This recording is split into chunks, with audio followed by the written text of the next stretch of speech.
Thank you for coming, everybody. I will launch straight in. We have Tolga Oral, who is a principal technical leader at IBM.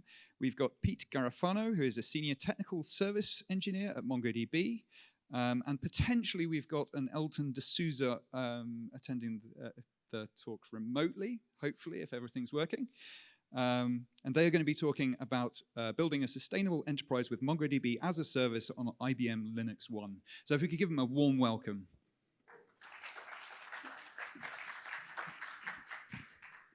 Good morning, everyone. I'm Tolga Oral. So both Pete and I, we received that we are supposed to present here about 3 days ago. So I spent the past 3 days practicing to pronounce MongoDB. I'm not a native speaker, so I will slip up and say MongoDB. Rest assured, I am talking about MongoDB. Here you go. I'm still waiting for Elton as my opponent friend line. I have unlimited questions to be able to ask there. So I would like to start with the fact that the team actually won an award for the project that we're going to discuss today. We are the Hybrid Cloud partner for year 2022. Lost to the team. So I would like to start with sharing the details of the organization's original MongoDB environment prior to exploring the opportunities that LinuxONE brought in. So this organization has world's one of the largest on-prem MongoDB footprint. They have thousands of MongoDB instances across multiple data centers around the world. The exclusive architecture is x86. They have supported a variety of feature sizes from very small developer footprints with a single CPU, very little memory, to environments that supports workloads for multi-terabytes environments. So the original solution, and still the current solution, provided every instance in a VM environment. When a developer came and needed an environment, it would spin up 3 VMs to support the MongoDB's minimum 2 replica set requirement, while this environment also had certain instances that had over 10 replicas. So even the organization had very good MongoDB ops. It didn't really matter when you have spin up this many VMs. Of course, you had some server sprawls.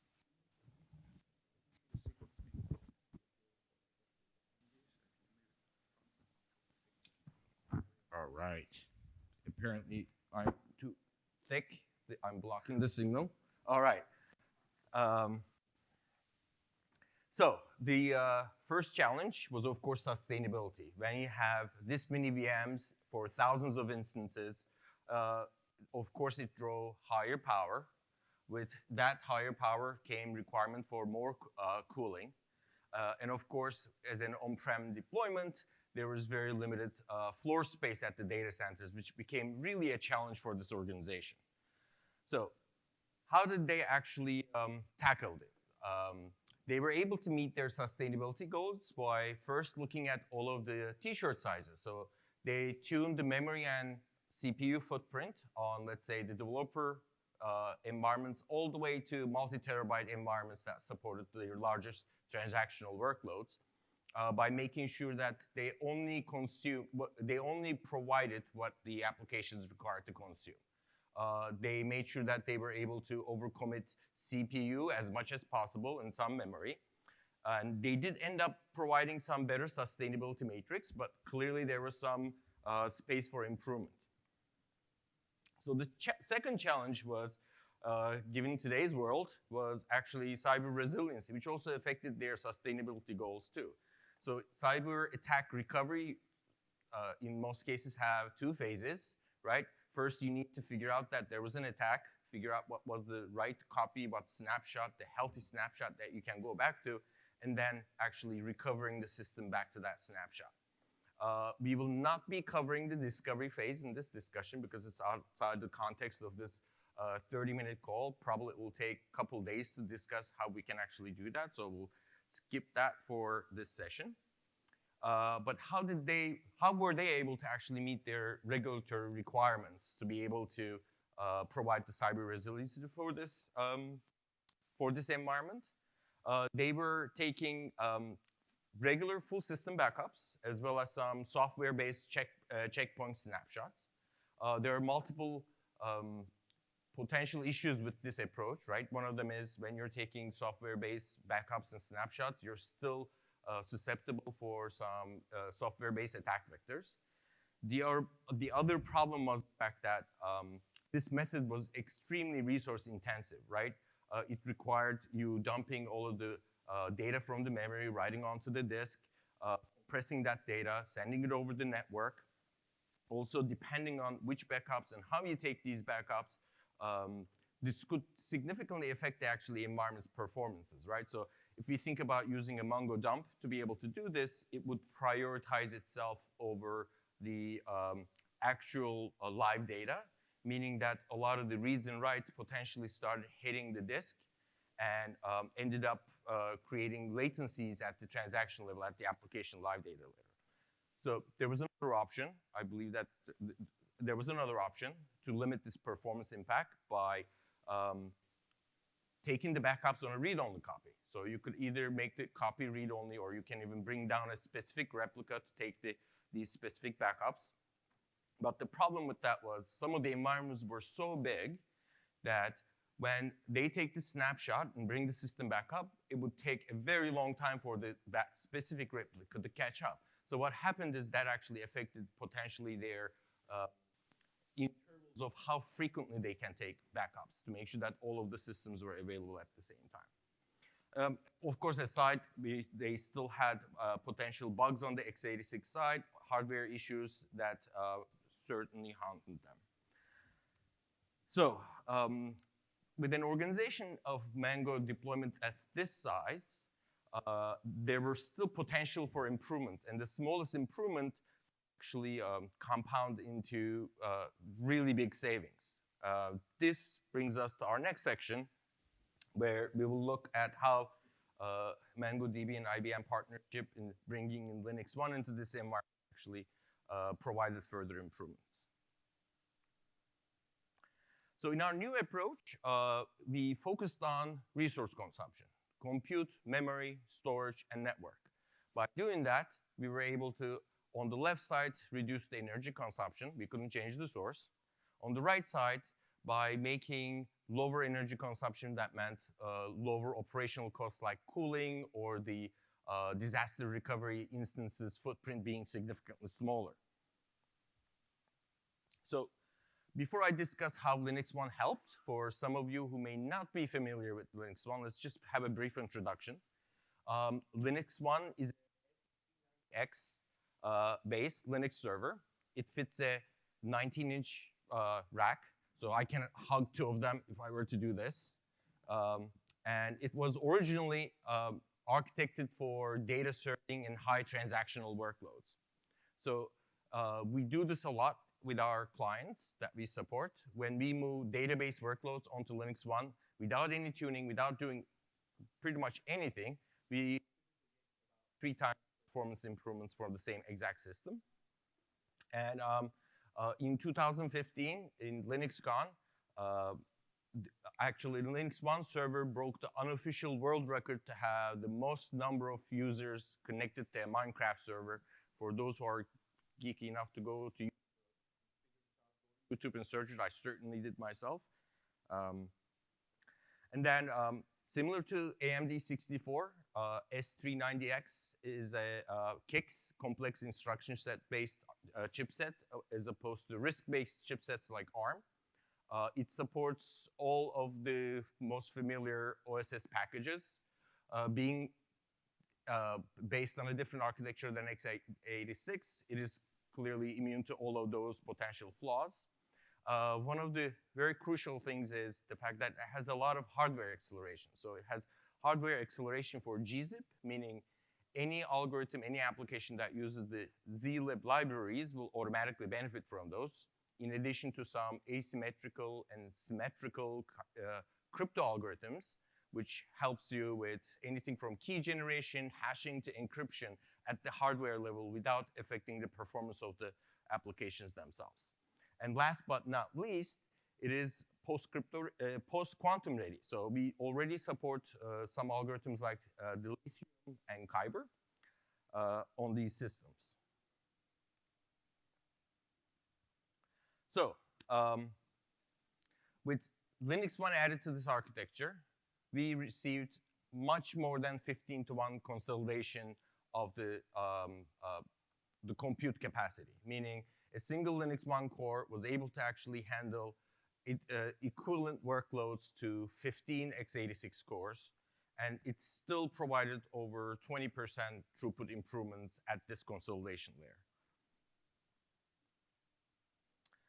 So when we look at the cyber resilience section, and we were designing for this, we had to sort of relook at our assumptions, right?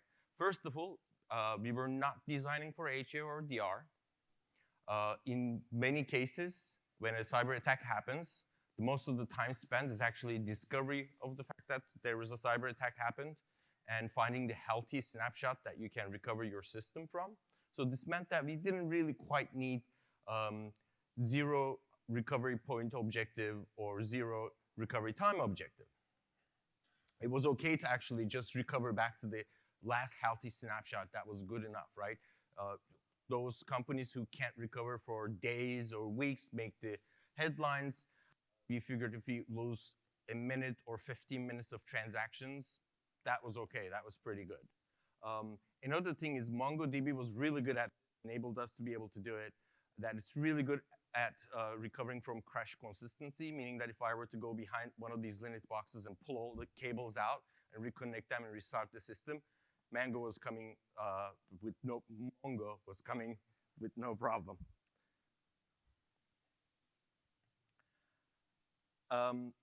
Also, in addition to LinuxONE, a crucial part of the architecture was the IBM safeguarded copy functionality that was provided by the FS9200 flash storage systems. So these storage systems allowed us to take hardware-based volume snapshots with immutable copies living on the same exact storage device, so no network copying.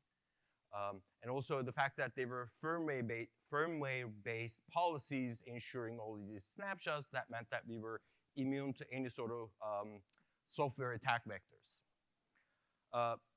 In addition, it also provided zero performance impact on the whole system due to the way that actually the system worked. It was regardless of the size of the data, it could multi-terabytes. It used a bitmap mechanism to actually store and access that data, meaning that even for a multi-terabyte database, if you needed to take a snapshot, it was only a couple milliseconds of copying few megabytes of data. This also allowed almost instant recovery of those multi-terabyte databases because it had this system of recovery on read and write. So if an application, let's say you're trying to recover a healthier snapshot, an application tries to write or read a specific sector, system would actually prioritize that, goes and retrieves that data, and then after satisfying this transaction, it would continue to the recovery system.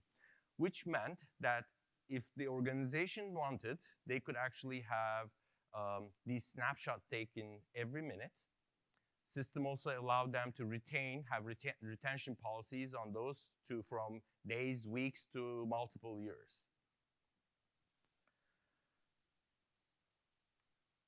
All right, so let's look at a single LinuxONE box, how it looked. So a single LinuxONE box supported with a IBM FS9200. MongoDB typically stores all of its data under varlib log mongo. We also put things like snapshots onto the same exact location, enabling us to consistently map to a single physical drive on the storage, which made the whole architecture very easy. So once we understand how the architecture looked like, we went on hacked our own environment. So first, on a live system, we went and deleted the whole varlog mongo. On the second attempt, we actually take a key and encrypted the whole system when it was live with a key only accessible to the attacker, a ransomware. In both cases, this was done on the live clusters that were running. We shut down the systems, recovered the snapshots, bring back the systems up, and voila, it worked.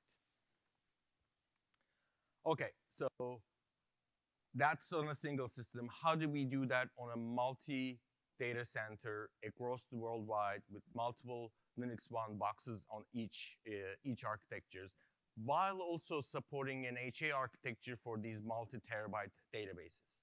So each of these columns represent a database in a data center. In each data center, there will be multiple LinuxONE boxes supporting the footprint on that environment. So at any given time, we took a snapshot of a single data center, and then we staggered them across all of the data centers round robin with a given time interval. So this allowed us that if in a case of an attack or something goes wrong and you lose a whole data center, you still had a healthy snapshot that you can go back to in one of the data centers. So most of you are probably thinking, so what were the intervals or what were the snapshot intervals? It's really dependent on the organization's KPIs, right? What they're trying to do. So with the architecture that we shared, potentially you could take snapshots every minute, stagger them every minute across data centers. You know, it depends on the organization needs specifically. So this ensured basically to achieve and exceed their cyber resiliency requirements for this organization. With that, we learned a lot during this exercise, both around Mongo and how Mongo and LinuxONE live together. So with that, I'm going to turn it over to Pete to take over the next sections. So first things first, MongoDB supports LinuxONE out of the box, right? We treat S390X as a first-class architecture. That means not only can you run MongoDB, but you can manage it, monitor it, and back it up if you need to, either with MongoDB tools or with the LinuxONE tools. One of the benefits of this is MongoDB supports having mixed architecture across your replicas or your shards. That means you could deploy ARM64 machines, AMD64 machines, and S390X machines all in the same replica set or in sharded clusters, depending on the performance that you need and optimize for your KPIs. So one of the other benefits of this is MongoDB's on-disk data format is agnostic of the platform, meaning you don't have to worry about endianness. You can just copy data from S390X to your Intel boxes or from your ARM boxes to your S390X, depending on where your data has survived. You can then use that to restore from there. In this particular case, we had a choice between application consistent snapshots or crash consistent snapshots. The latter provided a more elegant solution for this particular customer. Unlike some other databases, MongoDB does do a really good job at recovering from crashes. As long as you have your journal going, MongoDB will survive. So when we talk about taking snapshots, we can do them from under a running MongoD, and that allows the MongoD at the next startup, when you recover from it, to do a crash recovery and simply continue on as if nothing happened. This gives you a lot of flexibility to meet and exceed your RPO or RTO requirements. One of the other benefits of being able to deploy across different architectures is that with cross-site replication, perhaps your primary data center is where you run your S390X server, and you run other server types in other data centers, so you can mix and match as necessary. And you don't have to worry about where you snapshotted your data. You don't have to rely on storage layer replication, so you don't have to worry about replicating your SAN data across your data center boundary. You can let MongoDB do that for you. MongoDB also supports vertical scale-up for compute. This is a really big benefit because, as most people know, load tends to ebb and flow throughout the day. So it's important that you assign the right resources to the right application that needs them at that point in time. So you can scale up and scale down the CPU assigned to each VM as the day goes on. So as far as the recovery, so we support replica sets and steady state sharded clusters. So originally, IBM safeguarded copies were designed for uncharted replica sets.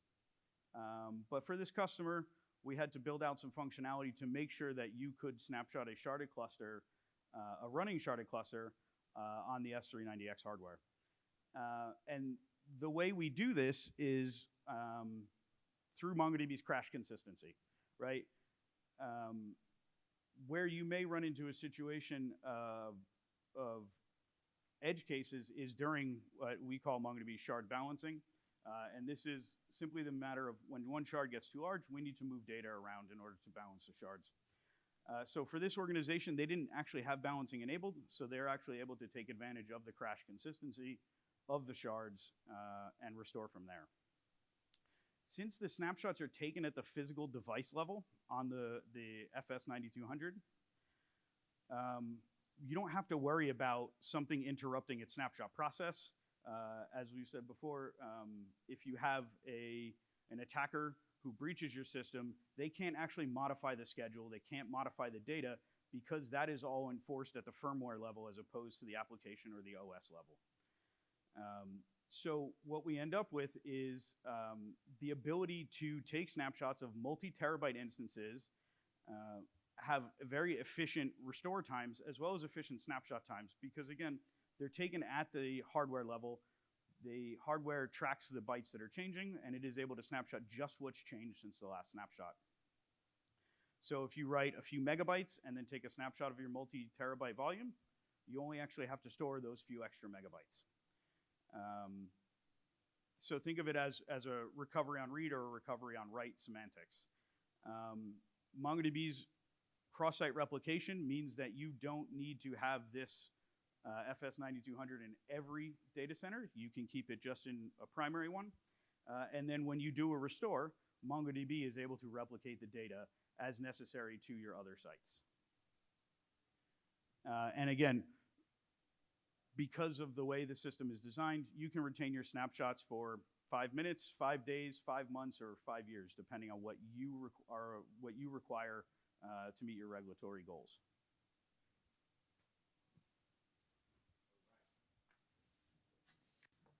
We're going to play hot potato in this next slide.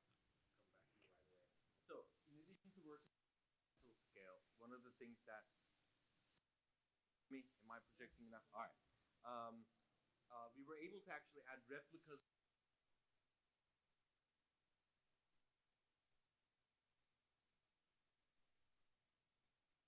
A brand new environment, production grade, just a little under 2 minutes.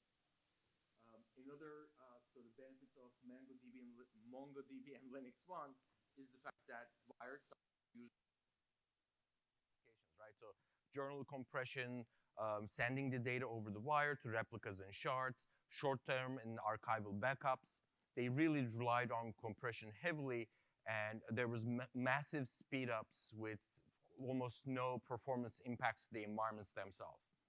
On top of that, in addition, the storage layer, FS9200s, also provided some transparent compression that yielded us about 20% both for the live data and the air-gapped safeguarded copies on that same storage device. So this last bullet is very important for the sustainability goals, right? So we achieved higher than 15:1 consolidation of the cores. Each Linux box server had 190 cores, with each core supporting two-way simultaneous multi-threading. That adds up roughly to 6,000 vCPUs of x86 workloads. That meant that this was the amount of consolidation that we were able to provide, and yielded a lot of additional sustainability goals. Now, word to the wise.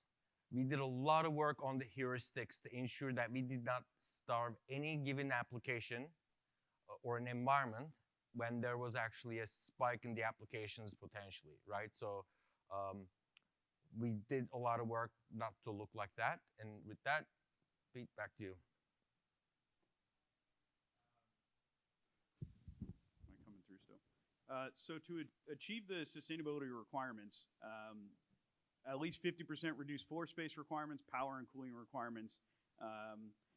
The IBM LinuxONE is a great resource for you to be able to run your business, use less hardware,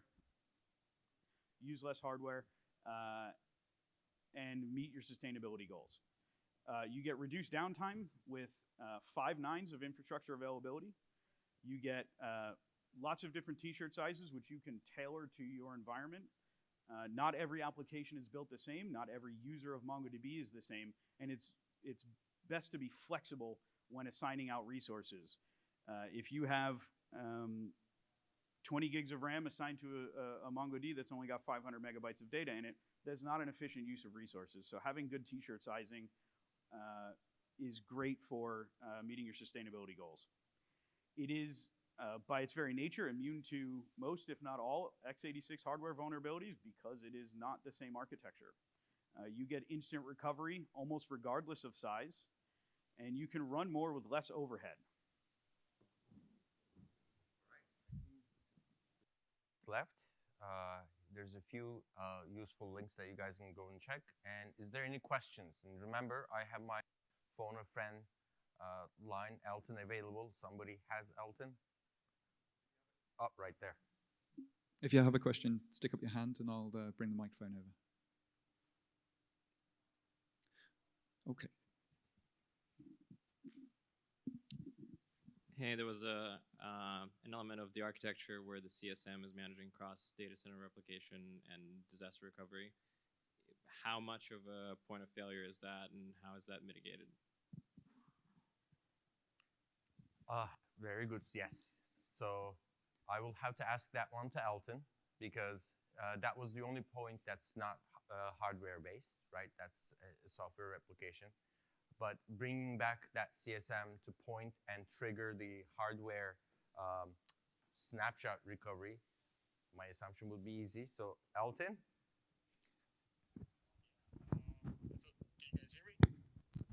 All right, try it again. Hey everyone.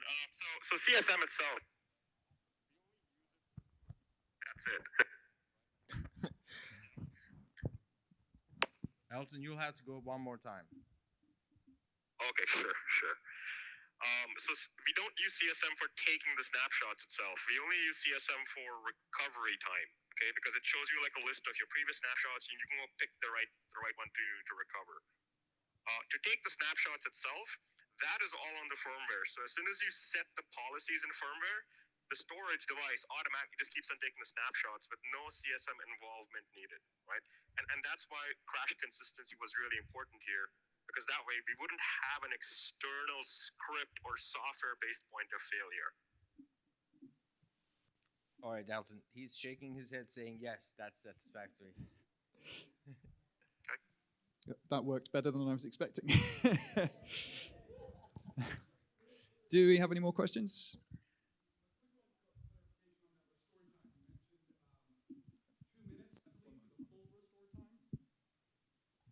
I just want to kind of confirm that restore time, you mentioned about 2 minutes for the full restore to production. Is that correct? So that was to create a brand new environment, but Elton, go ahead, yes. Yeah, exactly, right? So recoveries are instant. It doesn't take 2 minutes. It's literally, as soon as you go to CSM, you choose the snapshot you want, you know, whatever time it was, you hit recover, and then you assign it to that host. That's all instant. You don't have to wait for 2 minutes for that. You can start using it right away. The 2 minute was actually to deploy a new instance, right? So it's if you use KVM-based QCOW2, and on top of that you have Mongo, that whole end-to-end deployment of a fresh instance for Mongo was about 2 minutes, but recovery itself was instant. Yep, thumbs up. Any more questions? I think we've got time for one more. Elton is a roll, come on. I have one. So you mentioned during the talk that if you pulled out all the cables in the back of the cluster, everything came back as it should. Is that actually a physical experiment that you carried out? Elton, have you ever pulled the cords behind the box? Yeah, in fact, if you go to our Linux, the Minecraft video we spoke about at LinuxONE, we literally pulled the plug on stage there. So, yeah, we did it live too. So yeah, we've done it several times. We do earthquake testing, we do crazy like desert and flood testing, all of that sort of stuff. So yes. Love it. Okay, can I ask for a big round of applause for Tolga, Pete, and Elton? Thank you very much.